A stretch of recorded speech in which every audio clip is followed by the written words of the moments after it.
অনূর্ধ্ব-17 সাফ চ্যাম্পিয়নশিপের ফাইনালে আবারও ভারতের বিপক্ষে স্বপ্ন ভঙ্গ হলো বাংলাদেশের। নাটকীয় ম্যাচের শেষ মিনিটে গোল করে ম্যাচ টাই ব্রেকারে নিয়ে গিয়েও শেষ রক্ষা হয়নি বাংলাদেশের। কিশোরদের 4-1 গোলে পেনাল্টি শুট আউটে হেরে যায় লাল সবুজের কিশোররা। নির্ধারিত সময়ে ম্যাচ শেষ হয়েছিল 2-2 গোলে।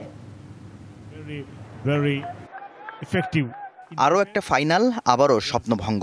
প্রতিপক্ষ ওই ভারত। অনূর্ধ্ব-17 সাব ফাইনালে এবার সুবর্ণ সুযোগ ছিল গেল আসরের প্রতিশোধ নেবার। ম্যাচের একেবারে শেষ মুহূর্তে সমতা ফিরিয়ে সেই স্বপ্নও দেখিয়েছিলেন হাবিব রিদওয়ান। তবে টাই ব্রেকে হেরে হতাশা নিয়েই মাঠ ছাড়তে হলো বাংলাদেশকে। কলম্বোতে ম্যাচের শুরুতেই লিড নেয় ভারত। জটলা থেকে বল জালে জড়ান দাল্লালমন গাংতে। সমতায় ফিরতে খুব বেশি সময় নেয়নি বাংলাদেশ। 25 মিনিটে নাজমুল হুদা ফয়সালের কর্নার, আরিফের গোলমুখে বাড়ানো পাস থেকে গোল করেন মানিক মিয়া। 38 মিনিটে আবারও লিড নেয় ব্লু কোল্স জুনিয়ররা। প্রথম দফায় আলিফ বল আটকালেও ফিরতি শটে স্কোরলাইন 2-1 করেন আজলান শাহ।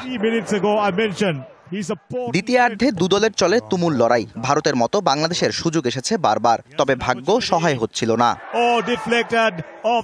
অতিরিক্ত সময়ে আবারও নাটকীয় মুহূর্ত।